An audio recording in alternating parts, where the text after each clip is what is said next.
Hello, football fans. Welcome back to Week 13 of the 2023 season for the Scuffed Football Podcast. This is Noah, brand new look from his brand new PC. I'm Ted. We're here to cover again this week in football. Fans of the podcast, I know exactly what you want to hear. We're going to start with the Bills and Eagles. Look, first off, this was game of the weekend. I think this was a super big game for both teams. Like you said before we started recording, I think it was a strength test. It lets everybody know where they are, but there's a whole lot to unpack here. I'm kind of let you have the floor first and talk about what you saw in the Bills games, because I think that's more fair than me leading it off. I don't want to lead the witness.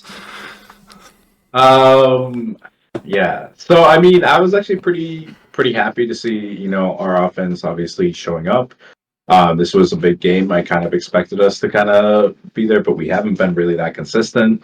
So no, it was a good, I guess, mental victory. But I mean, as we talked about before, it kind of really screws our chances of getting in to the playoffs this season. And, we have the toughest schedule coming up, and as I was trying to convince myself and Ted, he just kept. He was like, "Nah, dude, you need help," and we do. But no, this was a great game for me to watch. Again, I only caught the second half, but yeah, it was pretty. And I mean, the Eagles showed up and they played like a championship team.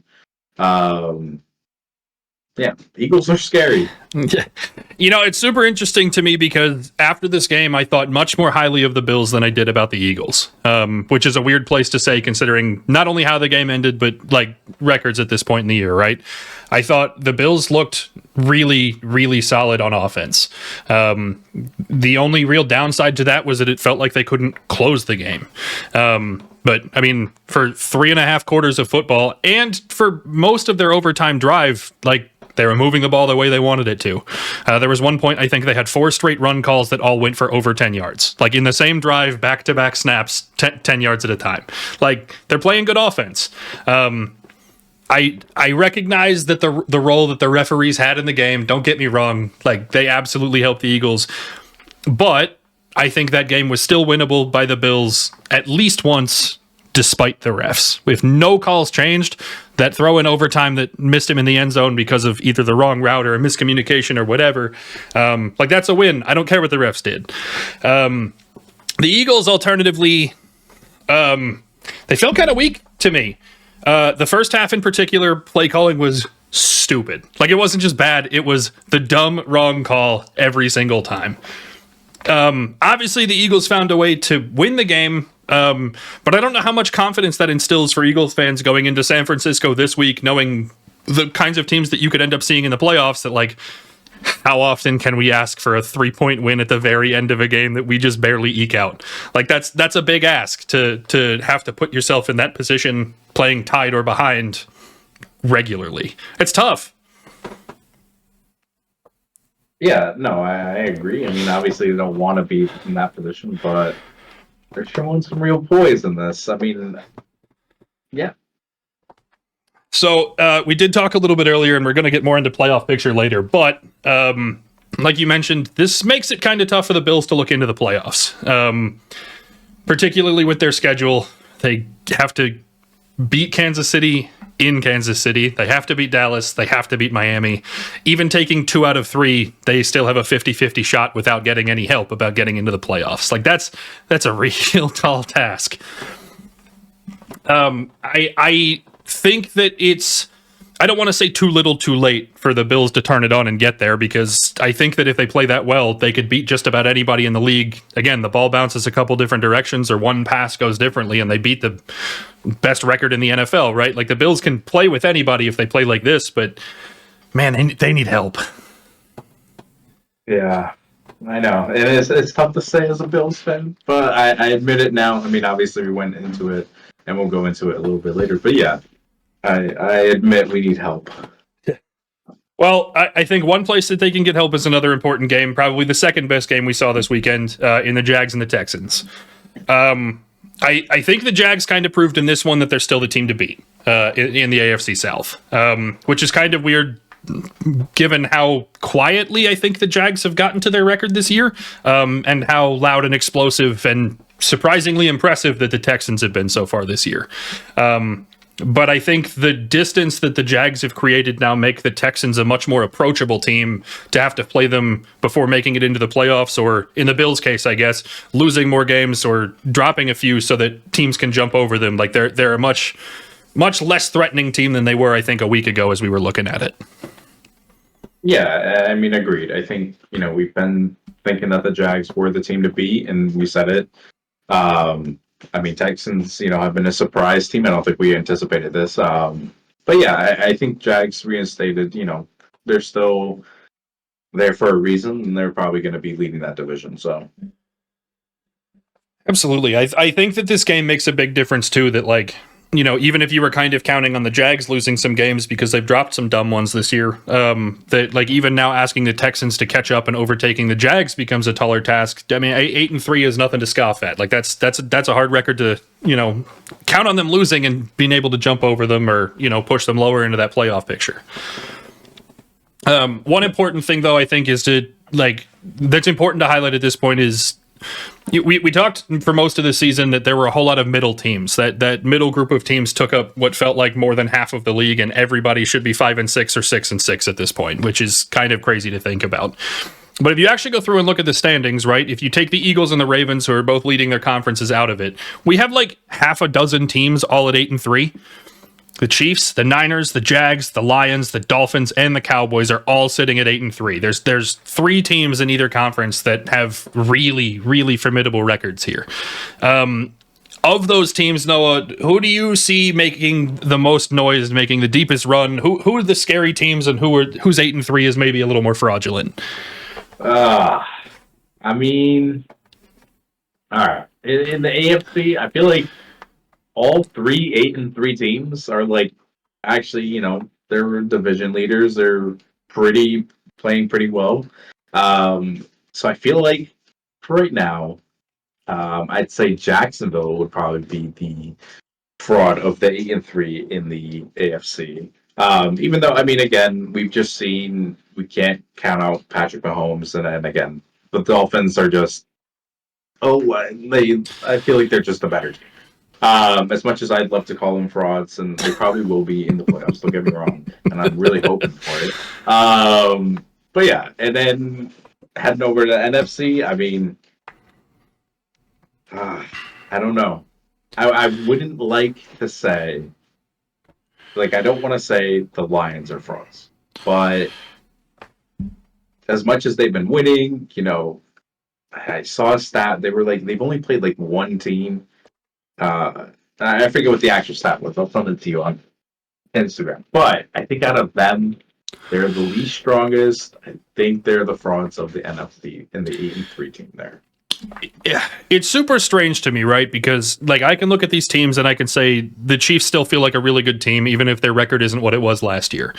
I can look at the 49ers and say that they're every bit as good when they're healthy, that there aren't a lot of weak spots on that team.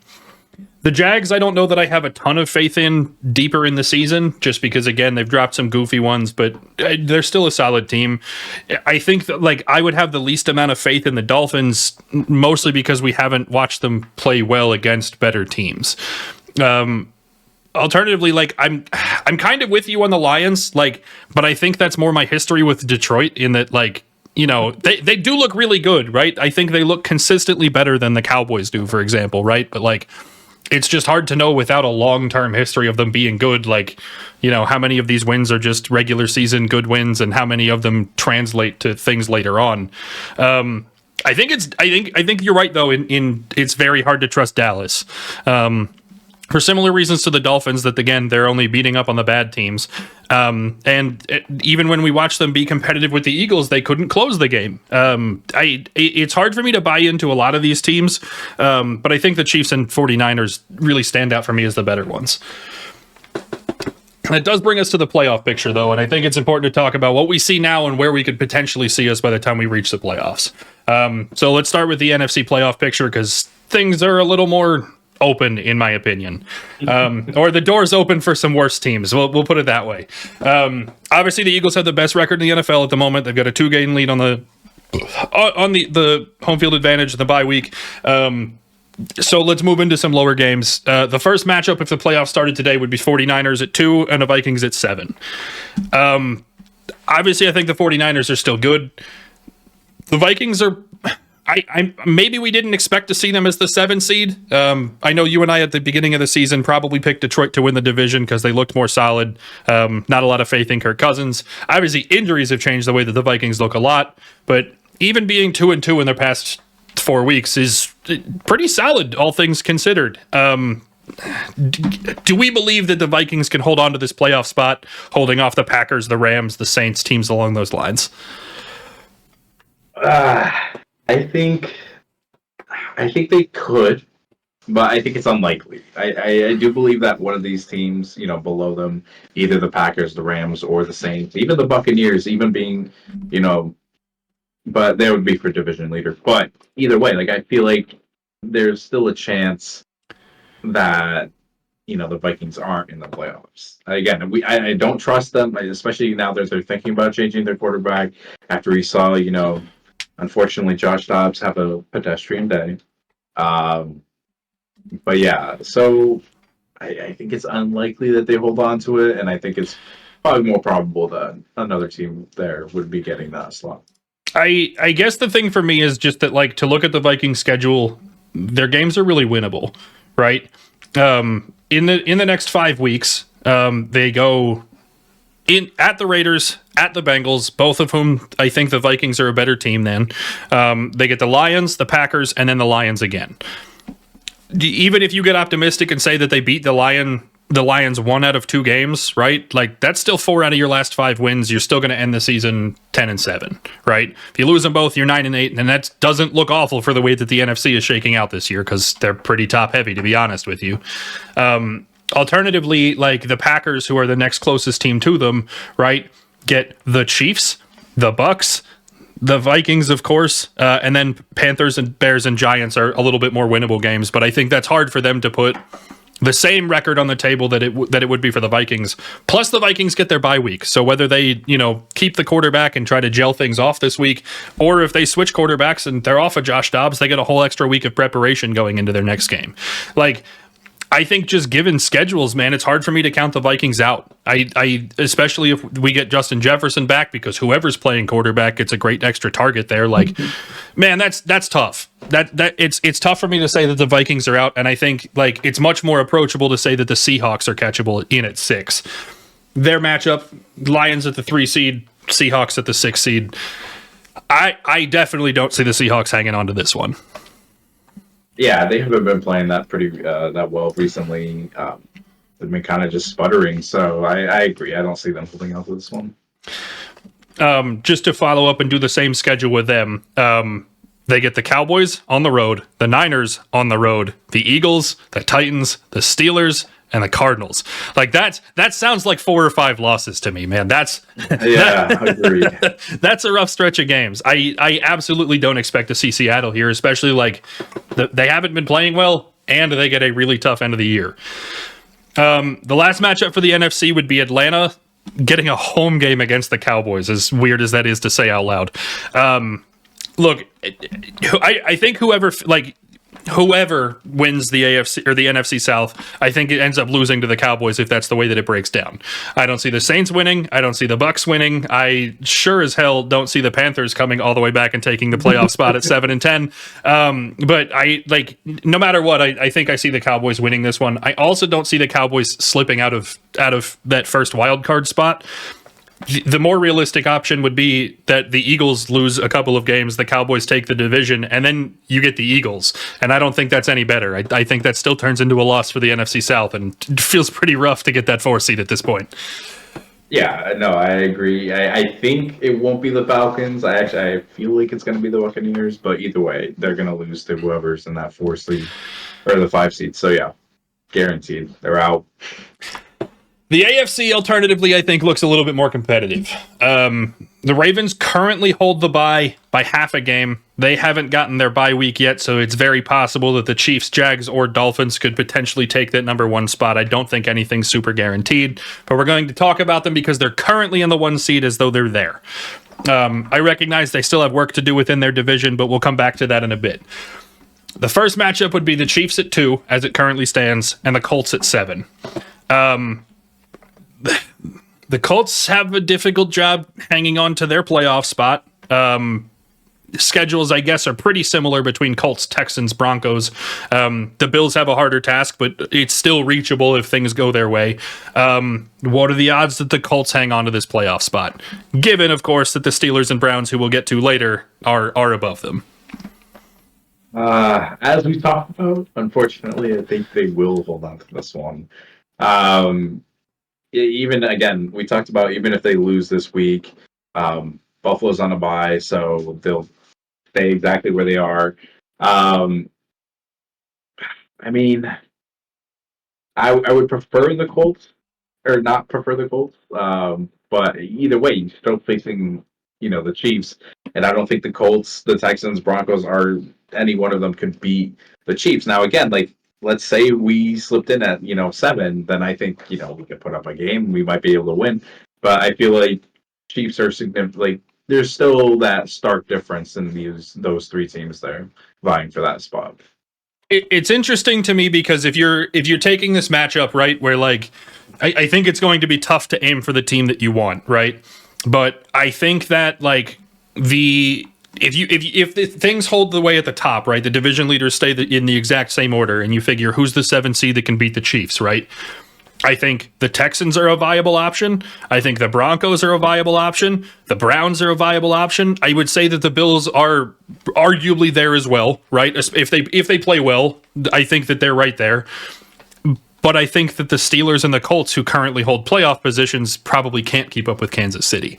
And it's super interesting to me that the way things are going to seed out is going to make that either way more or way less competitive.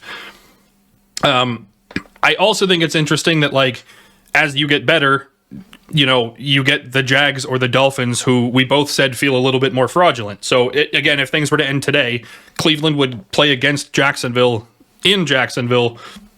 Honestly, I have to imagine the Browns are betting favorites there. The Browns have been playing much better football, and the Steelers go into Miami. The Steelers put up actually their best week of offense in a year and a half now.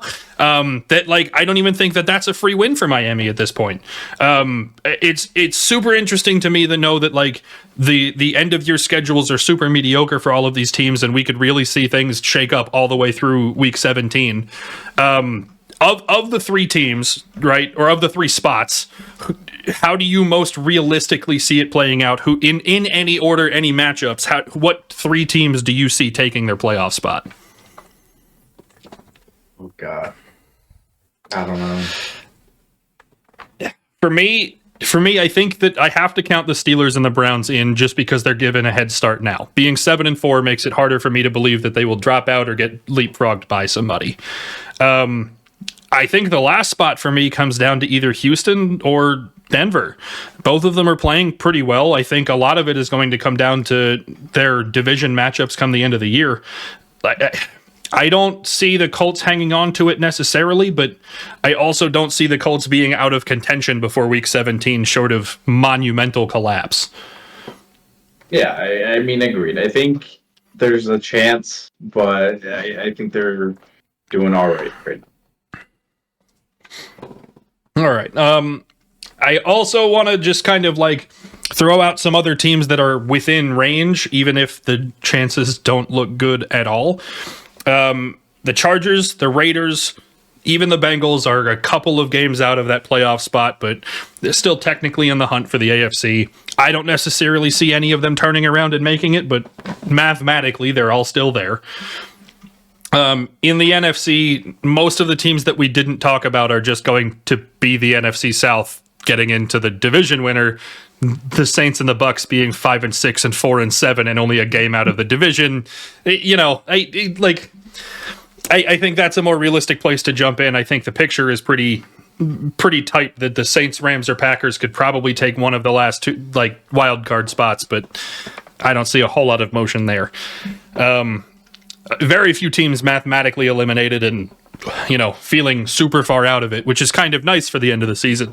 But I think it makes the playoffs look super interesting that, from here, we can really look ahead to see matchups and seeding and maybe know what we're going to see come 6 weeks from now. All right. Not a lot to talk about this week because most of the football, quite honestly, sucked. I think that brings us into fantasy. What are you seeing? What are you doing to your roster to prepare for playoff time? Oh, well, I think this week I'm actually kind of screwed myself just because all my receivers are on bye weeks. So I don't know. I've been looking at just anyone who had like a good game, just to fill in. Again, I mean, you're gonna be as healthy as possible. I mean, let's get into playoffs. We're almost there, so 3 more weeks and then we'll be into playoffs. So yeah. Getting real close. I think we're at the point in the season where like we also kind of know like you mentioned there's going into the waiver wire and just kind of picking guys out because they had nice weeks the week before, you like their matchup or whatever. I think at this point in the season, if you're looking at the playoffs, like you kind of have to find that consistent average. You're not looking for the boom or bust potential. You're kind of looking for, I know I'm getting exactly 12 points from you every single week, so I can count to 12, right? Like, and I think that's an important distinction, especially as we're looking to finalize rosters and get things before we get into playoffs. Beyond that, I think that brings us to gambling. Noah cooled off a little bit, still kicked my ass. He went 9-6-1 for a total of 87-61-3. He's still hot as hell this season. I went 7-9-1, 73-76-3 on the season.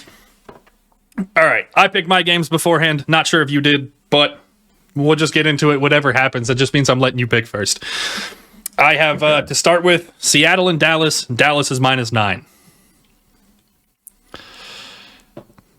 Okay. Dallas is -9. Yeah, Cowboys. I'm taking that. Yeah. I'm also with Dallas. I just think they're a significantly better team, and they're beating up on teams below them. Feels pretty cut and dry. I got the Chargers or the Patriots. Chargers are 6-point favorites on the road. Yeah, I'm going Chargers 100% on that one. I actually took New England. I think their defense is going to hold well enough to keep them within 6. Like, the Chargers are the better team, should win this game, but I mean, New England has also only allowed 20 points over the past 2 weeks. Hard to win by 6 if you only score 10. I got Arizona and Pittsburgh. The Steelers are 5.5 favorites at home. Yeah, no, I feel like that's actually pretty correct. I'm going to go Steelers on that one. I was kind of surprised to see 5.5. To be honest with you, Kyler Murray's been playing pretty well. Pittsburgh put up 1 week of offense. I still took the Steelers because fuck you, Matt Canada. Let my boy Kenny Pickett cook. But 5.5 kind of surprised me. But I also took the Steelers. I got Denver and Houston. Texans are 3.5 favorites at home. Yeah, I've got Texans in this one. I actually have Denver. I know Houston's been pretty hot and they've been playing good football, but I think they're just flashier. I think Denver winning 5 in a row has actually happened pretty quietly. They've really turned their season around. Like, I'll take the Broncos. They're hunting for a playoff spot. Absolutely. Plus points, easy. I got Detroit and New Orleans. The Lions are 4.5 favorites on the road. 4.5 feels too small. So yeah, 100% Lions. Absolutely, same idea. New Orleans is not nearly good enough to hold this within 4. I've got Indy at Tennessee. The Colts are a 1.5 favorite on the road.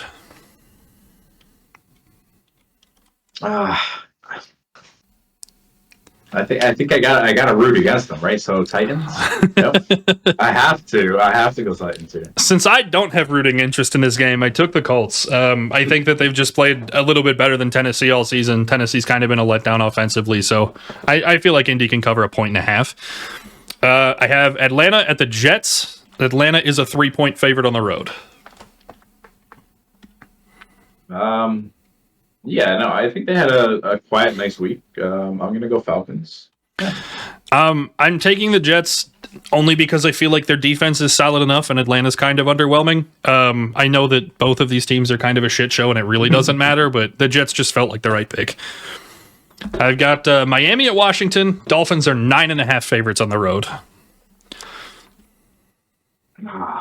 Yeah, I'll go Dolphins, even though I don't feel good about that big spread. I feel like Commanders have been competitive, but I'll go Dolphins. I think Sam Howell's better than expected. Like, I think he's been competitive, but I don't think Washington has been. I think Miami can cover it. I got Carolina, Tampa Bay. Bucks are 5.5 favorites at home. Yeah, I feel like that's pretty right. I'm gonna go Buccaneers on that one. I also took Tampa 5.5. Didn't feel like enough against Carolina, who feels like I don't know if they know how to spell end zone, let alone get there. I have San Francisco at Philadelphia. Niners are 3-point favorites in Philly. I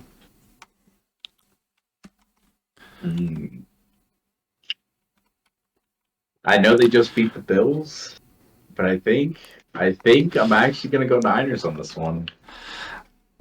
I'm going the Eagles because I can't possibly imagine somebody walking into Philadelphia and being the favorites. I know San Francisco is good. I think this is going to be a really good football game, and it won't surprise me if San Francisco wins. I'm very surprised that they're going to say the Eagles at home +3. Like that's incredible to me. I agree. I think that's wild, but I feel like Niners. We're gonna. It's hard to beat these teams. Back week after week after week, all by like single score. You need extra time. Like I feel like their slip up is gonna come on this game.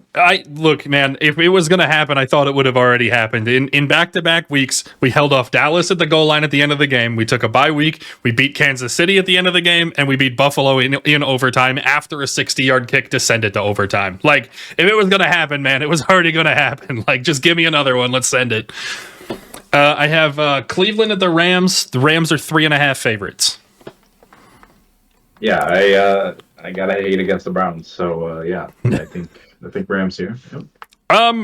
The Rams' offenses look super inconsistent to me. I think that Cleveland's defense is consistently stout. I find it hard to believe that the Rams are going to win this game. It surprises me again that they're favorites. I don't know what these fucking spreads are this week, but I'm taking Cleveland. Kyron Williams popped off. Sure, I get it. I'm not saying the Rams are bad. The offense looked decent. It was weird. I know. Every time I say something good about the Rams this year, they look like a high school JV team the next week. Okay, so like they looked good, they're going to lose to Cleveland. That's just how the math goes. I got Kansas City, Green Bay. Chiefs are 6.5 favorites on the road.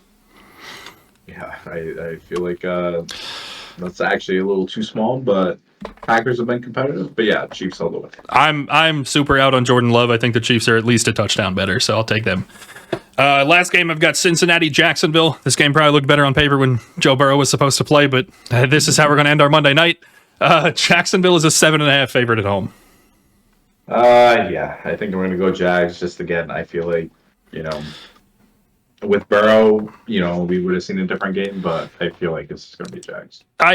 Last week I picked the Bengals. I was willing to give Browning a shot. I've seen it once now. There's nothing special or unforeseen. I'll take the Jags. Seems easy. Lines are provided by FanDuel as of Tuesday. They are subject to change. Please gamble responsibly. Remember that we are not providing gambling advice, solely providing our picks. If your loved one has a gambling problem, please call 1-800-GAMBLER. It's been a pretty short one this week. Not a lot to talk about because we had some really shitty football.